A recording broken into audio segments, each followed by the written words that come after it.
여호와의 사자가 그에게 나타나서 그에게 이르시되 너는 내가 원래 임신하지 못함으로 출산하지 못하였으나 이제 임신하여 아들을 낳으리니 그러므로 너는 삼가 포도주와 독주를 마시지 말며 어떤 부정한 것도 먹지 말아라.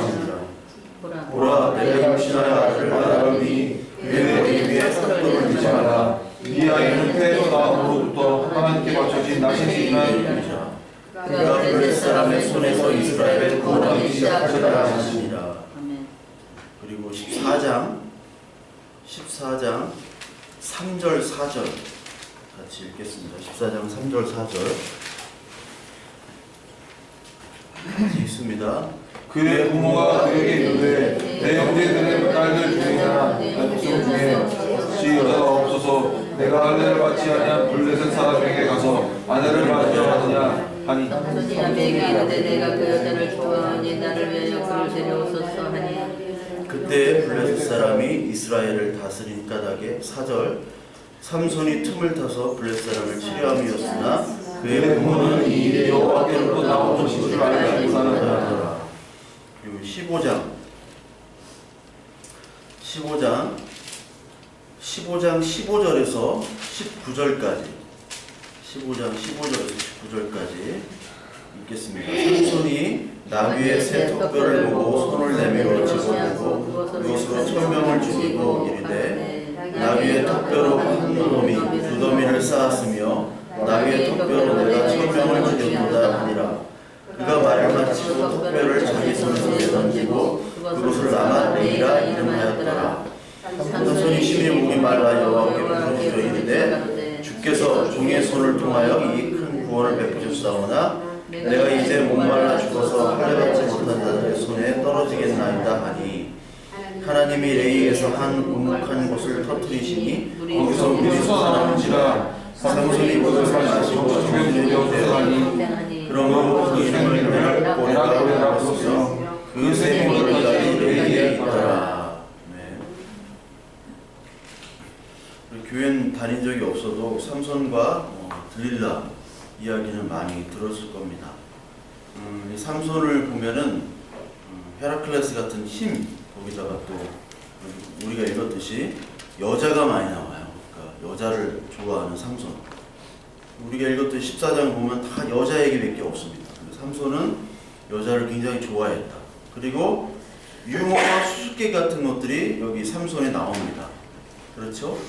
그러면서 우리가 읽었던 13장에 보면은 마노아라는 사람에게서 여호와의 사자가 나타나죠. 여호와의 사자가 나타나는데 그게 13장 우리가 읽었던 3절, 4절, 5절입니다. 그리고 또 천사가 나타나는데 마노아 아내에게 천사가 두 번째로 나타날 때는 8절부터 23절까지 쭉 나타나요. 그래서 삼손이 이 여자 때문에 사실 블레셋과 싸우게 됩니다. 여자 때문에 블레셋 싸우고 결국은 들릴라라는 그 여자로부터 유혹을 받고 체포되고 감옥에서 있다가 이제 죽는 장면이 바로 삼손과 들릴라 얘기인데 여기서 나오는 그 대적은 바로 블레셋이라는 대적이에요. 블레셋은 어느 민족이냐면 해적입니다. 블레셋은 크레타 섬 출신의 해적이에요. 그 지중해 가면은 크레타라는 섬이 있습니다. 이 성경에서도 디도서라는 성경책이 있어요. 디도서라는 성경책이 있는데 그 성경책은 크레타에 남겨둔 그 바울의 제자였던 디도라는 사람에게 보내는 편지입니다. 그래서 크레타는 거짓말쟁이들이 많다라고 얘기를 해요. 그래서 이 블레셋은 특히 크레타로부터 온 해적들 출신이고 그래서 블레셋의 신이 다곤이라는 신인데 이 삼손이 어디서 죽죠? 신전에서 죽죠. 여기 다곤 신전이에요. 이 다곤은 인어공주 같이 생각하면 돼요. 인어공주처럼 밑에는 물고기고 위는 사람이고. 여러분 스타벅스 알죠? 스타벅스가 그게 뭐에서부터 나오는지 아시죠? 세이렌이라는 그리스 로마 신화가 있어요. 오디세우스에 나오는 세이렌 신화. 그 세이렌의 그 음성을 들으면은 다 이제 죽는 거죠. 그래서 오디세우스는 그 음성을 듣지 않기 위해서 온몸을, 귀는 열고 온몸을 이제 나무에다 묶죠. 나무에다 묶어가지고 그 자기 부하들은 음성을 못 듣게, 그 세이렌의 소리를 들으면 그 세이렌으로 끌려가가지고 죽는 거예요. 그래서 자기는 음성을 들으려고 하면서 온몸을 그 자기도 모르게 그쪽으로 가게 되니까 발과 손을 다 묶고서 음성을 듣고 부하들은 귀를 막게 하고, 그런 것들 아세요? 처음 들어봐요? 네, 하여튼 그게 있습니다. 그러니까 이 신화들 중에서 여기도 마찬가지고 이 신전이 바다에 사는 그 신이에요. 바다에 사는 신. 그 신을 섬겼던 블레셋입니다. 그래서 결국은 그 신전에서 이 누굽니까? 그 삼손이 죽게 되는 거죠. 그러면서 이 삼손에게 나오는 그 첫 번째 그 출산 장면이 그 마노아라는 사람의 아내가 임신하지 못한다는 얘기가 나와요. 여러분 성경에서 보면은 임신을 못한다는 얘기가 계속해서 나오죠. 처음에 누가 임신을 못했습니까? 네, 아브라함, 사라가 임신을 못했습니다. 그리고 리브가도 임신이 잘 안 됐어요. 라헬도 잘 안 됐어요. 라헬이 야곱의 부인. 그리고 사무엘의 부인인 한나도 그렇고 다 임신을 못하는데 기적적으로 임신이 돼요. 즉 사라 같은 경우는 나이 몇 세에 임신을 해요? 90에 임신을 하는 거예요. 그러니까 태가 다 끊겼는데 하나님이 그 태를 열어주셨다라는 얘기인데, 이 자녀라는 것, 임신하고 자녀라는 것은 시편 127편 2절의 4절처럼 여호와께서는 그들을 사랑하는 자에게 잠을 주시는도다. 보라, 자식들은 여호와의 기업이요 태의 열매는 그의 상급이로다. 젊은 자의 자식은 장사의 수중의 화살 같으니. 자식들이 여호와의 기업이고 자식들이 축복이라는 거예요. 이거를 또 앞에 보면 여호와께서 그의 사랑하는 자에게는 잠을 주시는도다 해가지고 아직까지 잠자는 분들이 많죠. 사랑하는 자에게 잠을 주신다고 해가지고. 그러니까 자식이라는 거는 하나님의 축복 아니면은 나올 수가 없다라는 거예요. 그러면 반대로 자식이 없다라는 것은 저주입니다. 저주. 나도 저주받은 건가? 뭐 이렇게 생각할 수도 있는데, 자식이 없다는 건 저주예요. 시편 128편 3절에 보면 내 집 안방에 있는 내 아내는 결실한 포도나무 같으며 내 식탁에 둘러앉는 자식들은 어린 감람나무 올리브 같다. 그러니까 자식은 굉장히 축복이죠. 그렇죠, 선영 형제. 자식이 축복이죠. 네, 얼마나 축복이에요. 근데 없는 게 저주야. 성경에는 저주도 많이 나와요. 자식이 없는 거, 그리고 머리숱이 없는 거. 네. 레위기 13장에 보면, 13장 40절에 보면 그래도 대머리는 정하다 그런 게 있어요. 깨끗하다라는 얘기예요. 그러니까 머리라는 것도 많으면은 축복이긴 한데, 압살롬 같은 경우는 머리가 많아서 머리가 나뭇가지에 걸려서 죽잖아요. 그러니까 많은 것도 어떻게 보면 축복이 되는 것은 아니에요. 근데 자식이 하나님이 주신 축복이다라고 얘기를 해요. 그러면서 잉태하지 못하는 얘기가 계속해서 나오는 이유는 뭐냐면, 성경에서 우리는 생명을 낳을 수 없는 죄된 존재라는 거예요. 그런데 하나님의 은혜로 구원의 역사로 생명을 잉태하게 된다는 얘기가 바로 이 얘기입니다. 성경은 나는 잉태할 수도 없고 나는 생명이 없는 존재입니다 라는 거예요. 원래 씨가 없다는 존재예요. 씨가 없는 존재인데 하나님께서 잉태해 줄 수 있는 씨, 그 씨라는 거는 사실 결국은 예수 그리스도를 얘기합니다. 그 씨를 주셔가지고 그 씨가, 예수가 죽어서 우리가 그 죽음의 말미암아 그 죽음의 공로로 그 죽음의 양분을 가지고 하나님 나라 완성하는 새로운 생명으로 태어난다라는 얘기가 바로 잉태라는 얘기예요. 잉태. 그래서 우리가 잉태라는 것은 임신을 하는 것, 결혼하는 것, 모든 것이 바로 하나님과 동거에 연합하여 생명을 낳는다는 건데, 엄마가 아이를 잉태해가지고 아이를 낳을 때 죽을 것 같은 고통을 겪잖아요. 죽을 것 같은 고통을 겪어야지만이 생명이 나오는 겁니다. 즉 결혼과 잉태라는 것. 왜 사람은 아기를 낳고 아기가 태어나는가? 이게 신비잖아요. 신비인데 그 신비의 정점은 뭐냐면 엄마가 죽어야 되는 거예요. 엄마 양분들을 아기가 다 먹어야 돼요. 즉 아기 낳고 나면은 골다공이 오잖아요.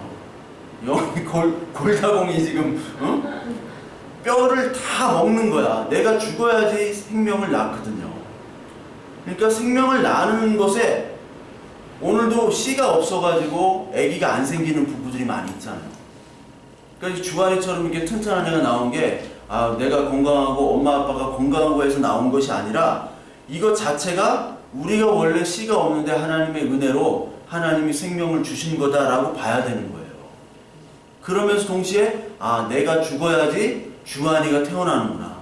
즉 주한이는 아기는 엄마가 죽음으로 말미암아 태어날 수 있는 존재구나라는 것을 보여주는 게 생명과 잉태라는 거예요. 결혼도 마찬가지죠. 결혼과 임신과 이런 것들은 하나님과 즉 예수 그리스도와 우리와의 관계 속에서 생명을 잉태하느냐 잉태하지 않느냐 그 관계를 보여주는 거란 말이에요.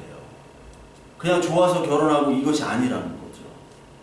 그것을 오늘도 얘기를 하고 있습니다. 즉 오늘 하나님께서 나는 잉태하지 못하는 죽은 자니까 생명 대신 예수님께서 살려주세요 하고 오늘 부르짖는 것이 바로 오늘의 우리의 인생입니다.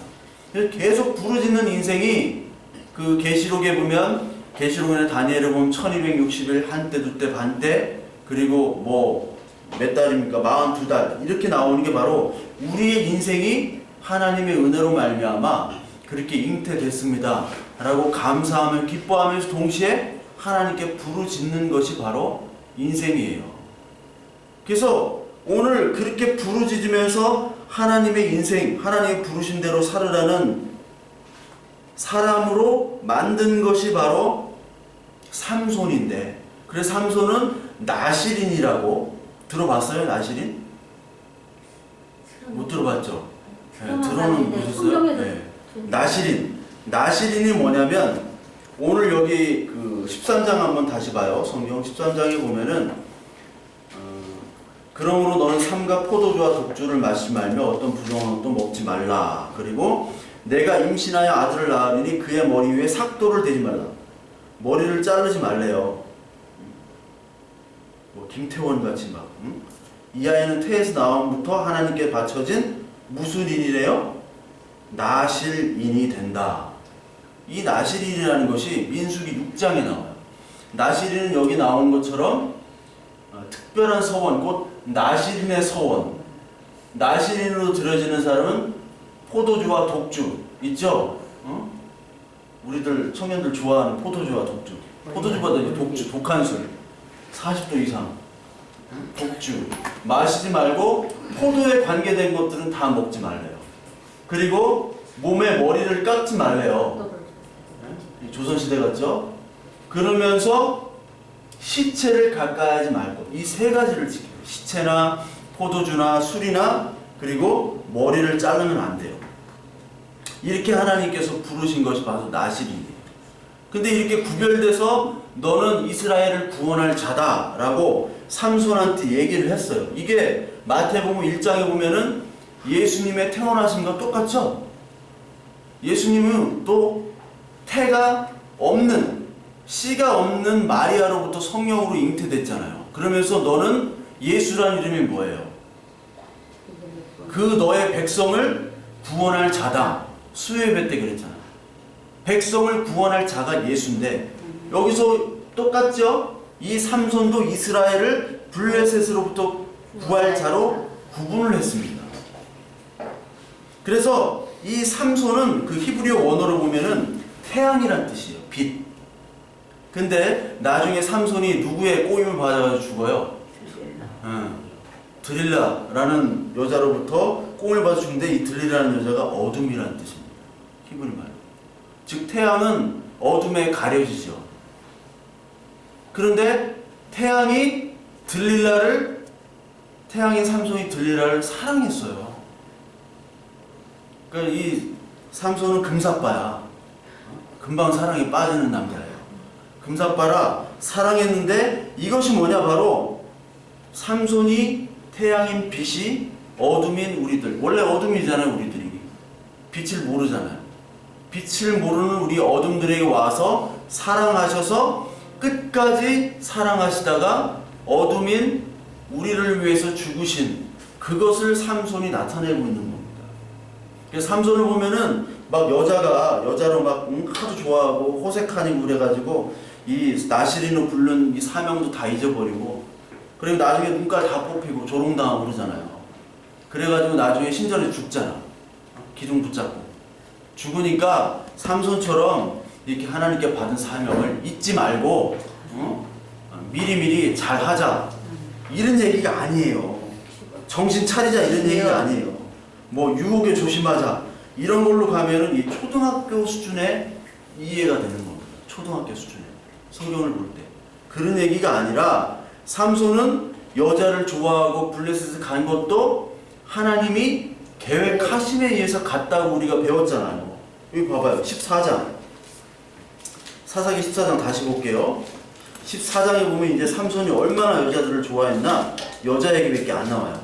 14장 1절을 보면은 삼손이 딥나에 내려가서 거기서 블레셋 사람들 딸 중에서 한 여자를 보고, 삼손이 태어나자마자 한 행동, 그러니까 행동은 아니겠지만 성경에 기록된 첫 번째 행동이 한 여자를 봤다 라는 거예요. 삼손이 태어나자마자 한 구절이에요.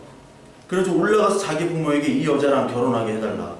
블레셋 여자인데, 이방 여자인데, 그러면서 3절에 내가 그 여자를 좋아하니 여자를 데려오게 하소서, 이런 거 있죠. 아들이 있다. 아들을 낳는데 내 성이 안 차. 근데 며느리로 맡게 해달라고, 결혼하게 해달래. 이때 어떻게 하세요? 얘는 아닌 것 같아. 여기 보면 블레셋인이잖아요. 안 믿는 블레셋 여자인데 데려와가지고 결혼하게 해달라. 이 여자가 이쁘니까 결혼하게 해달라. 안 된다. 그런데 막 쪼르는 거예요. 그런데 그렇게 한 이유가 바로 4절에 나오잖아요. 4절 한번 다시 읽어볼까요? 시작. 그때 블레셋 사람이 이스라엘을 다스리는 나라에 성품을 터서 블레셋 사람을 치려함이었으나 그의 본은 이 일이 여호와께로부터 나온 것인 줄 알지 못하였다. 그러니까 성경을 볼 때 이 삼손처럼 허랑방탕하게 하지 말고 열심히 사명대로 살자, 그 얘기가 아니라, 이렇게 허랑방탕하게 해가지고 블레셋을 찾아간 이유가 바로 여호와께로부터 나왔다는 얘기를 성경에서 하고 있는 거예요. 여호와께로부터. 즉 하나님께서 이 삼손을, 이스라엘을 구원하는 구원자로 삼으셨다는 그랬잖아요. 근데 어떻게 구원하느냐? 뭘로 구원해요? 죽음으로 구원하는 거예요. 자기가. 즉 예수 그리스도께서 우리를 위해서 죄인의 모습으로 왔죠. 삼손이 나실인인데 이 막 술도 먹지 말고 시체도 뭐 하지 말고 머리도 다 자르지 말아야 돼. 근데 나중에 머리 다 잘려졌잖아요. 근데 삼손이 또 기생집에 막 들어갔다고 그러는데 거기서 술 안 먹었겠어요? 술 안 먹었겠어? 그런데 가면은 먹잖아. 술 먹고, 응? 시체, 뭐 시체는 뭐 가까이 안 했겠지. 하여튼 허랑방탕하게 살아가는 거예요. 죄인의 모습이에요. 예수님이 술 많이 드셨잖아요. 예수님 별명이 뭐예요? 포도주를 즐기고 먹기를 탐하는 자. 예수님 메시아라고 왔는데 맨날 가서 술집 가는 거예요. 실제로 술집 가고 죄인들이랑 어울리고. 메시아로 인정이 돼요? 안 되는 죄인의 모습으로 왔다는 거예요. 똑같아요. 삼손도 마찬가지로 죄인의 모습으로 와서 자기가 죽는 구속 제물, 대속 제물로 온 그 프로젝트가 지금 시작이 되는 겁니다. 그래서 여자를 보고 블레셋으로 간 거예요. 삼손은 이스라엘처럼 하나님이 잉태한 나실임에도 불구하고 구별됐잖아요. 이스라엘도 하나님께서 택하셨잖아요. 택하셨음에도 불구하고 끊임없이 불순종하고 간음하는 이스라엘의 모습이에요. 삼손. 그럼과 동시에 가나안 사람처럼 그렇게 타락한 것처럼 보이지만 하나님의 열심으로 불순종하는 이스라엘, 간음하는 이스라엘을 대신해서 택한 구원자, 대속제물 예수 그리스도의 모습을 동시에 갖고 있습니다. 그러니까 성경에 나오는 모든 인물들은 다윗 같은 경우에도 다윗이 죄를 범했잖아요. 죄를 범했을 때의 모습은 인간의 모습이에요. 그런데 다윗을 통해서 다윗 왕국이 세워지고 가나안 땅으로 세워졌듯이 그 다윗 자체가 예수 그리스도의 또 모습을 가지고 있는 거예요. 요셉도 마찬가지입니다. 요셉도 팔려가잖아요. 예수 그리스도의 모습이 있죠. 모세도 마찬가지입니다. 특히 여러분들 그 여호수아서에 보면은 저기가 있죠. 아간이라는 인물이 있죠. 아간이 어느 성에서 그 범죄를 했죠? 여리고성. 여리고성이 무너진 다음에 거기 있는 물건들을 다 버리고 태워야 되는데 거기 있는 뭐 프라다 이런 거 있죠. 구라다 이런 거 막 이런 것들을 딱 보니까 너무 보기 좋은 거예요. 그걸 감췄죠. 감췄더니 나중에 아이성 전쟁 때는 실패했잖아요. 그래서 왜 실패했나 물어보니까 너희 중에 이런 것들을 한 자가 있다. 그래서 추리고 조사해 봤더니 누가 나와요? 유다 지파의 아간이 나오잖아요. 그러니까 아간이 죽고 이스라엘이 사는 거예요. 왜냐면 아간만 훔친 게 아니에요. 마태복음 5장부터 7장까지 보면은 우리 속에 마음으로 살인하고 간음하고 미워하는 것 자체가 죄입니까? 아닙니까? 죄잖아요. 근데 우리는 실제로 안 했다고 죄인이 아니라는 것이 아니라 마음으로 하면 죄예요. 마음으로 하는 것 자체가. 즉 이스라엘 거기 광야에서 여리고성을 다 무너뜨렸을 때 여리고성에 엄청난 보물들이 많잖아요. 그걸 하나님이 다 태워 없애라고 그랬어요. 어떤 사람이 보면 정말 잘생긴 남자도 있고 예쁜 여자도 있고 보석도 있고 옷도 정말 좋은 게 있고 모피 있고 그런데 그거 다 죽이고 다 태우래요. 얼마나 아까워요. 내가 데리고 살 수도 있고 내 애인으로 삼아도 되고 내 것을 가지고 있어도 되는데 다 하래요.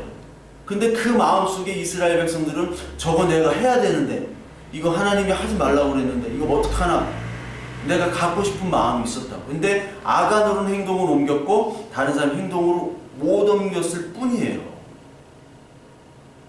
그 이스라엘의 죄를 아간이라는 사람 유다 지파를 통해서 아간을 죽이시고 누구를 살린 거예요? 이스라엘을 살린 거예요. 이스라엘을 다 죽여야 되는데 아간만 추려가지고 아간만 대신 죽이신 거예요. 유다 지파 누구예요? 유다 지파를 통해서 이스라엘 백성들 자기 백성을 살리기 위해서 자기가 죽은 게 누구예요? 예수 그리스도잖아요. 아간도 마찬가지예요. 자기가 죄인이면서 동시에 예수 그리스도예요. 마찬가지입니다. 이 삼손도 마찬가지예요. 삼손이 블레셋 그 여자 집에 가가지고 이제 결혼을 하는데 거기 잔치에 동네 청년이 30명이 와요. 30명. 그게 15장에 나오는 건데 14장 15장에 나오는 건데 수수께끼를 냅니다. 수수께끼. 그 수수께끼가 뭐냐면 삼손이 사자를 잡아가지고 죽인 다음에 나중에 그 가보니까 그 시체에서 꿀이 나와요.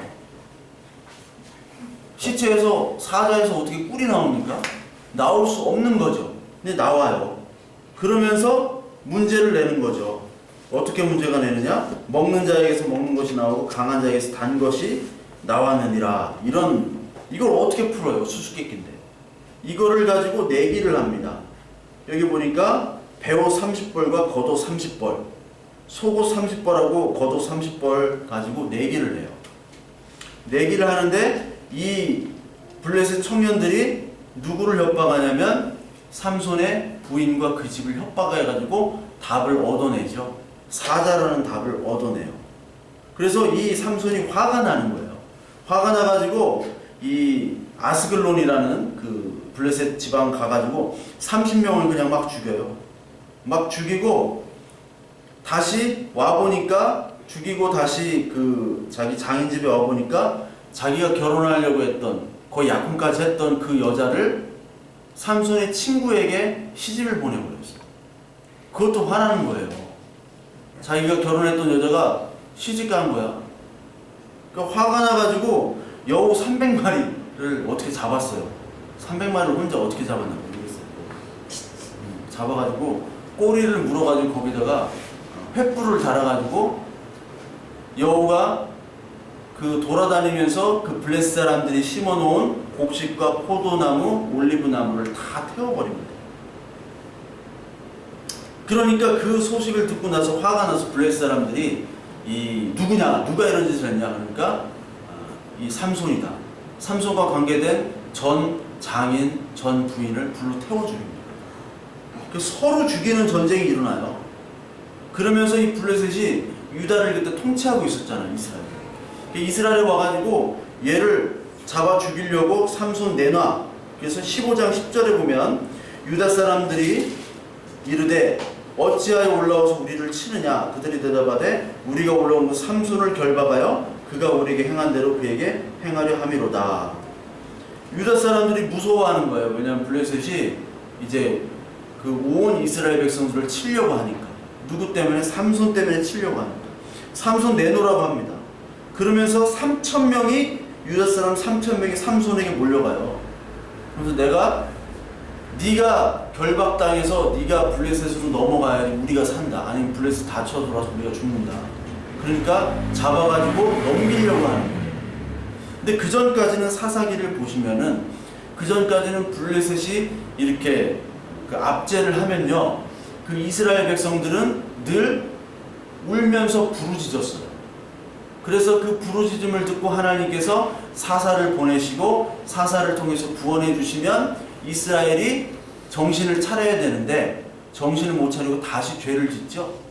죄를 지면 또 부르짖고 또 하나님이 사사를 보내고 이게 계속 서클이 반복되는데 삼손의 얘기에서는 이 유대인들이 같은 족속이 아니 부르짖어야 되는데 블레셋 쳐들어오면 부르짖어서 하나님 살려주세요 해야 되는데 삼손을 잡아서 넘기려고 합니다.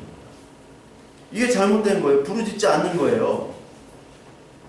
그때 이제 결박돼가지고 넘어갈 때 블레셋이 넘어갈 때 이 삼손에게 뭐가 임하느냐. 그 15장 14절 한번 볼까요? 15장 14절 삼손이 레위의 이름에 블레셋 사람들이 그에게로 마주 나가며 소리를 지를 때 여호와의 영이 삼손에게 갑자기 임하심에 그의 팔 위에 밧줄이 불탄 삼과 같이 그의 결박되었던 손에서 떨어진지라. 삼손은 원래 힘센 사람이 아니에요. 이 삼손 얘기를 쭉 보면은 항상 여호와의 영이 임했다. 사사기 전체가 나오는데 여호와의 영이 성령이 임해야지 삼손이 힘이 생깁니다. 그러니까 큰 사람이 아니에요. 막 영화에서 나오는 삼손 막 큰 헤라클레스 같은 사람이 아니라 하나님의 영이 임할 때만 삼손이 힘이 생기는 거예요. 그래서 이것들이 다 결박되는 게 떨어져 나간 후에 삼손이 이제 나귀의 턱뼈를 집어들고 몇 명을 죽여요? 1,000명을 죽였대요. 1,000명을. 이게 좀 말이 안 되는 거지만 이거 믿음이죠, 이게. 믿는 게. 여호와의 영이 있었을 때 1,000명을 죽여버립니다. 그러니까 블레셋도 막 태워 죽이고 삼손도 태워 죽이고 서로 죽이는 거예요. 힘으로 서로 죽입니다. 거기서 턱뼈를 내던지고 그것을 라맛레이, 턱뼈의 산이란 라맛레이라고 이름이 붙여져요. 결국은 나중에 삼손이 죽는 이야기는 여러분 삼손이 블레셋 신전에서 죽을 때 누구도 죽어요? 블레셋도 죽고 삼손도 같이 죽습니다. 왜 하나님께서 같이 죽이시냐면 블레셋도 자기 힘 믿고 유다 이스라엘을 통치를 했잖아요. 그리고 삼손도 하나님의 영이 임했지만 자기 힘으로 지금 나귀 턱뼈를 다 그러니까 나는 특별한 사람, 나는 능력 있는 사람으로 자기가 생각이 되는 거예요. 그런데 그 용사의 모습, 즉 바벨론 같은 용사의 모습이기 때문에 하나님이 블레셋, 삼손 니들 다 죽어야 돼. 그렇게 죽이시는 거예요. 그 다음에 누구만 살아남습니까? 이스라엘 백성만 살아남는 거예요. 누구 때문에? 삼손 때문에. 근데 이 턱뼈로 죽였던 이 용사의 모습, 이게 바벨론의 모습이거든요. 하나님께서 성령이 임하신 다음에 바벨론의 모습으로 높이실 수 있는 거예요. 즉 우리도 마찬가지로 예수 그리스도를 믿고 교회를 열심히 잘 섬기고 했더니 잘 될 수 있습니다. 사업도 잘 되고 모든 일이 잘 풀려나갈 수 있어요. 그러면 하나님께 물론 감사하겠죠. 그런데 하나님의 영이 임하면 뭐라고 그랬어요? 죄의 심판에 대해서 깨닫게 하시는 거예요. 즉 이 성경의 말씀에 대해서 깨닫게 하시는 거잖아요. 하나님의 영이 임하면. 그러면 이 삼손처럼 이 턱뼈로 1000명을 죽였지만 18절에 보면 삼손의 심히 목이 말라라는 얘기가 나오죠. 목이 말라서 죽게 되는 거예요. 1000명을 죽이는 동안 목이 말라가지고 죽게 되었을 때 하나님 나 좀 살려주세요. 목 말라 죽겠습니다. 이제 1000명을 죽였는데 목이 말라가지고 힘이 없어. 근데 계속 밀려들거든요. 블레스 사람들이. 그때 물을 마셔야 돼요. 즉 이제 용사의 모습, 1000명을 죽였던 용사의 모습은 어디로 가고 없고 연약한 자의 모습으로 나오는 거예요. 그때 하나님께서 레이 한 우묵한 곳을 터뜨리셔서 물이 솟아나게 하죠. 즉 하나님의 영이 임한 사람에게는 세상에서 잘 될 수도 있고 또 안 될 수도 있고 그렇습니다. 특히 잘 된 후에 우리에게 뭐를 주시냐면 잘 되나 못 되나 상관없이 하나님께서 우리에게 부르짖는 은혜를 하나님께서 주시는 것이 바로 하나님의 은혜예요. 부르짖도록. 이것이 바로 여기 에낙고레라 불리는 샘, 부르짖는 자의 샘을 하나님께서 주신다는 거예요. 여러분 샘하면 뭐가 생각납니까? 샘하면 예수 그리스도를 생각한다고 그랬잖아요. 샘. 이사야서 55장 1절부터 6절까지 한번 같이 읽습니다. 시작. 오라 너희 모든 목마른 자들이 물로 나오라. 돈 없는 자도 오라. 너희는 와서 사 먹되 돈 없이 와서 포도주와 젖을 사라. 너희가 어찌하여 양식이 아닌 것을 위하여 물을 주며 배부르게 하지 못할 것을 위하여 수고하느냐. 내게 듣고 들을지어다. 그리하면 너희가 좋은 것을 먹을 것이며 너희 자신들이 기름진 것으로 즐거움을 얻으리라. 너는 귀를 기울이고 내게로 나와 들으라. 그리하면 너희 영혼이 살리라. 내가 너희를 위하여 영원한 구원을 받으니 곧 다윗에게 허락한 확실한 은혜니라. 목마른 자들, 하나님께서는 목마른 자들로 만드신다는 거죠. 이 삼손을 높였다가 목마른 자로 만드시는 겁니다. 그래서 값없이 와서 물과 포도주를 먹어요. 물과 포도주는 어떤 상징이에요? 예수 그리스도를 상징하는 거예요. 구약에서. 그래서 너희가 지금 상태가 뭐냐면 쓸데없는 것, 배부르게 하지 못할 것을 위하여 수고하는 상태가 바로 잉태하지 못하는 상태예요. 우리 인간의 상태. 그게 죄악의 상태입니다. 그래서 이 젖과 포도주, 물 이것을 값없이 먹는 것, 값없이 채워줄 테니까 이것을 먹으면 너희 영혼이 살리라. 지금 이 삼손은 지금 물이 없어서 죽는 상태죠.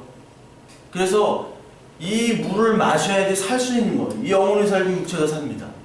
그때 부르짖는 거죠. 하나님께서는 부르짖도록 만드는 것이 하나님의 일이고 그것이 하나님의 축복이라는 것이죠.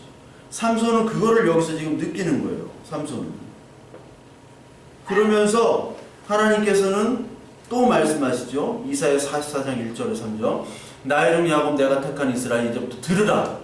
들으라. 너를 만들고 너를 모태에서 지어낸 너를 도와줄 여호와가 이같이 말하노라. 나의 종 야곱 내가 택한 여수로나 두려워하지 말라. 나는 목마른 자에게 물을 주며 마른 땅에 시내가 흐르게 하며 나의 영을 내 자손에게 나의 복을 내 후손에게 부어주리라. 그리고 마태복음 5장 6절에 보면 의에 줄이고 목마른 자가 복이 있다. 그들이 배부를 거리. 의가 뭐예요? 의가. 우리가 의가 있어요? 없어요? 없잖아요.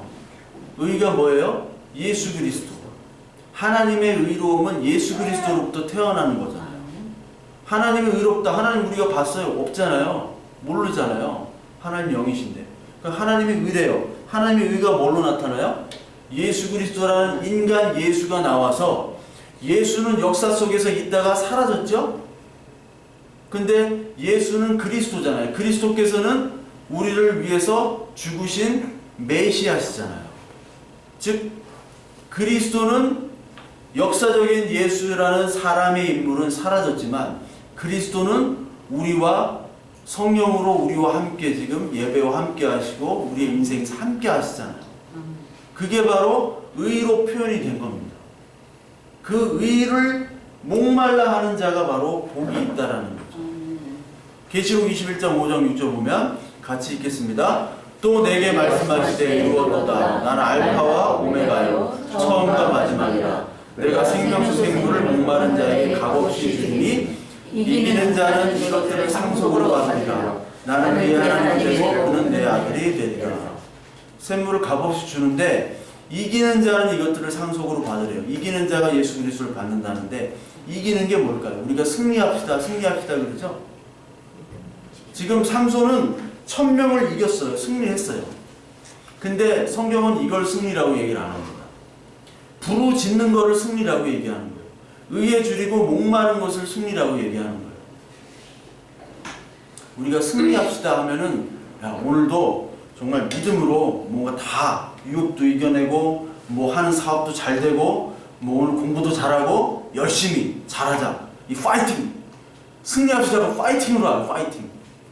근데 파이팅은 지금 누구예요? 지금 삼손이 지금 파이팅 다 했잖아. 다 이겼잖아. 붙는 사람마다 다 이기는데 진짜 승리는 뭐예요? 이 라말레이에서 에낙고레라는 샘으로 바뀌는 게 승리예요. 아, 내가 이제 죽게 생겼구나. 내가 내 힘으로 살다가 용사로 살아가는 것이 살다가 내 힘이 안 되는 거야. 내 힘이 떨어지면 나는 죽는 거구나. 그래서 하나님 나에게 힘을 주세요. 라는 것으로부터 나오는 것이 바로 승리예요. 그때 하나님과 내가 하나님의 자녀로서 관계가 있는 것이 되어버립니다. 22장 17절에 보면 성령과 신부가 말씀하시기를 오라 하시는도다. 듣는 자도 오라 할 것이요 목마른 자도 올 것이요 또 원하는 자는 값없이 생명수를 받으라 하시더라. 부르짖는 자에게 하나님께서 주신다는 거예요. 따라서 하나님께서는 이 삼손을 죽이셨다가 다시 살리십니다. 그래서 히브리서 11장을 보면요, 삼손이 결국 죽었지만 그 믿음의 반열로 올라가죠. 히브리서 11장 보면 입다, 기드온, 삼손 이 사람들을 믿음의 조상들로 반열에 올려놓습니다. 여러분 입다 배우셨잖아요. 입다 지난 시간에 서원해가지고 딸 죽인 인간 아니에요. 그 입다는 자기의 반대하는 사람들 다 죽였어요. 기드온도 마찬가지죠. 자기가 아닌 척 하면서 아들의 이름을 아비멜렉이라고 줬잖아요. 우리 아빠 이름은, 우리 아버지 이름은 왕이다. 그래서 결국 자기를 위해서 사는 사람이에요. 그렇게 연약하고 그렇게 부족한 사람임에도 불구하고 하나님께서 이 사람들을 믿음의 자녀로 택했다는 것은 삼손도 마찬가지고 기드온도 마찬가지고 입다도 마찬가지고 모든 사람이 죄인임에도 불구하고 그래 너 죄인이야 알지? 근데 내가 너 죽이고 싶어. 그냥 하나님이 이 새끼들 그냥 막 말도 하나도 안 듣고 더럽게 안 듣고 막 이건 막 확 죽여야 되는데 그래 내가 안 죽이고 내 아들 보내서 내 아들 죽일게. 그것만 믿어. 믿도록 내가 영을 부어줄게. 믿지도 못하니까. 그게 바로 하나님의 일이고 그게 바로 믿음의 반열로 올라가게 하는 근거예요. 그래서 우리에게 자랑할 것은 아무것도 없다라는 얘기입니다. 즉 우리의 인생은 바로 이 삼손, 용사의 삼손을 구하는 것이 아니라 믿음의 반열로 올라간 그 히브리서에 나오는 지금 삼손, 입다, 기드온은 지금 완성된 하나님 나라에 있잖아요. 있으면 우리가 죽은 후에는 만날 거란 말이에요. 이거 믿어요? 만날 거를 믿나요? 베드로도 만나고 바울도 만나고 만날 거를 믿냐고요. 예. 다음 주가 부활주일인가요? 아닌가 다다음 주인가요? 하여튼 부활이라고 하면 뭐 계란 까먹는 날인 줄 알아. 요즘에 삶은 계란도 안 먹어. 구운 계란만 뭐 달라고 그렇게. 계란 먹는 날이 아니라 부활이 뭔가를 알아야죠. 뭐 계란하고 막 까고 이게 아니라 우리의 바라는 거는 이 역사 속에 나오는 삼손을 원하잖아요. 삼손처럼 막 파이팅 넘치고 막 여자들한테 인기 있고 힘도 있고 얼마나 좋아요. 그런데 그것이 아니라 역사는 끝나고 난 후에 하나님 나라에 완성된 나라. 세상의 역사와 하나님 나라에 완성된 역사는 항상 싸우잖아요. 그래서 헬라어로 크로노스와 카이로스 옛날에는 뭐 얘기를 드렸는데 크로노스는 물리적인 시간이에요. 물리적인 공간입니다. 그러니까 물리적인 공간 속에서 물리가 사라지면 죽는 거예요. 그래서 에너지 질량 보존의 법칙 있잖아요. 에너지의 법칙. 우리가 죽어도 이 우리 속에 나오는 에너지가 땅 속이 양분이 돼가지고 지구 전체의 에너지는 그 질량은 보존이 된다는 게 에너지 보존 법칙입니다. 그게 사라지면 우리는 존재는 사라지는 거예요. 크로노스에서는. 그러나 카이로스는 하나님의 시간대예요. 하나님의 시간대. 이 하나님의 시간대는 영원한 시간대입니다. 즉 우리는 이 땅에 살면서도 동시에 카이로스의 시간대에 살기 때문에 우리의 목적은 크로노스의 용사가 아니라 카이로스 하나님 나라의 용사로서 정체성을 가지고 살으란 얘기예요. 즉 삼손의 이런 용사됨이 아니라 삼손의 부르짖는 에낙고레, 라한레미가 아니라 에낙고레의 삶으로 하나님을 살으라고 원하시는 거예요. 그렇다면 이 땅에서 살아갈 때 우리가 조금 못 살 수도 있잖아요. 그렇죠? 조금 못생길 수도 있고 못 살 수도 있고 조금 핍박이 있을 수도 있고 가정이 조금 불화할 수도 있고 그렇잖아요. 건강이 좀 없을 수도 있고 그렇잖아요. 근데 그게 아무 문제가 안 되죠. 왜? 하나님은 이 용사를 원하시는 게 아니라 이미 하나님의 완성된 온전한 우리의 모습을 인정해 주시기 때문에. 그러니까 인생 어떻게 보면 아주 훅 가요. 내일도 그냥 가져갈 수 있는 거예요. 근데 우리는 껍데기 육체적인 것만을 위해서 살아간다고 하면 이게 그리스도인이 아닌 거죠. 하나님은 그걸 원하시는 거예요. 삼손을 보면서 육체적인 것들을 다 주시고 그 힘을 주셨는데도 불구하고 이 용사가 아니라 하나님 나라의 용사로 살아라 라는 거를 오늘 저와 여러분들에게 말씀하고 계십니다.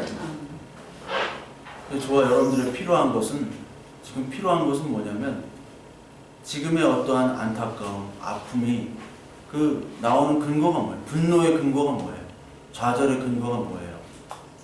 바로 이 세상에서 용사가 못 되는 근거잖아요. 거기서 하나님께서는 용사가 아니라 넌 이미 하나님 나라의 용사야. 그 과절하고 아파하고 슬퍼하지 마. 너 때문에 슬퍼하지 말고 너의 집안 부모 때문에 슬퍼하지 말고 네 가진 통장 가지고 슬퍼하지 말고 거울 보면서 슬퍼하지 마. 하나님이 이미 너를 가장 아름다운 신부와 자녀로 삼아주셨어. 이거 좀 믿고 가지면 안 되겠니? 한 음성을 오늘 들어야 됩니다. 그 음성으로 우리가 라알레미의 이 턱뼈로 부수는 용사가 아니라 에낙고레 하나님께 부르짖며 하나님께 은혜를 받는 그런 저와 여러분들 되길 바랍니다. 아멘.